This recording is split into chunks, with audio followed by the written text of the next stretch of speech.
ya shule ya sekondari Kabuku, na lengo kubwa hasa lilotufanya tufika hapa ndani ya viunga hivi ni kuja kwa ajili ya kuhudhuria mahafali ya 29 ya vijana wa Form 4 ambao wanahitimu 2025.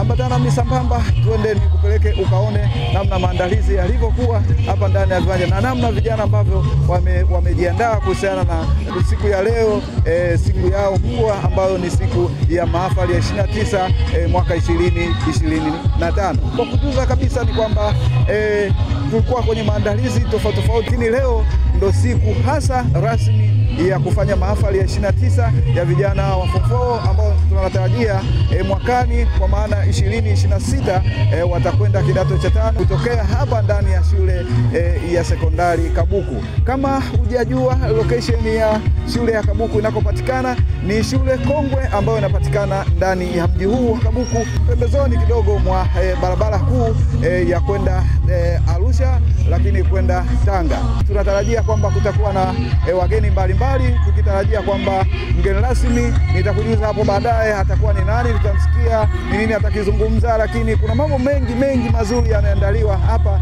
kwenye mahafali hii ya 29 ya vijana wa Form 4 shule ya sekondari Kabuku. Kama bado hujasubscribe, basi unaweza kuandika neno TRC Mzundu TV, basi utaweza kupata matangazo hayo live na kufuatilia kile kinachotokea hapa, kukipata mbashara kupitia simu yako janja. Tunaanza experiment yetu. Experiment ya kwanza inaitwa polymers. Tafadhali naomba usikivu, wazazi tutulie. Ambayo experiment ya polymers inahusu unga ambao unapatikana ndani ya pampers. Ambao pampers hii material ambayo imeundwa na pamba laini ambayo inasaidia kuzuia mkojo wa mtoto. Pia pampers hiyo imeundwa na mbao laini zilizochakatwa ambazo zinaruhusu au zinazuia ukusanyaji wa mkojo na kusambaza vizuri. Pia imeundwa na top layer, ambayo top layer ni layer ya juu ambayo ndio tunawekea pale mtoto.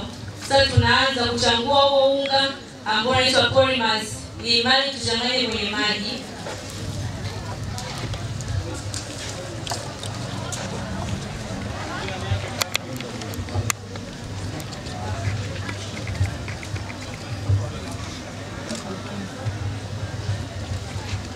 Sasa tunaanza kuweka unga wetu kwenye bika ili tuweke maji yetu ili tuone kipi ambacho kinaenda kutokea. Tunaweka wote kama hivi ifuatavyo. Sasa tunaenda kumimina maji.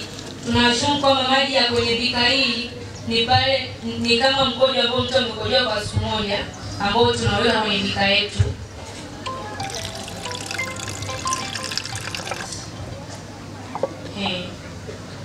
Sasa nishaona kwamba kumbe mtoto akikojoa kwenye pampers sio pamba ambazo zinazuia au ambazo zinanyonya yale maji au ule mkojo, bali ni hizi polymers ambazo zinanyonya nini? Zinanyonya yale maji.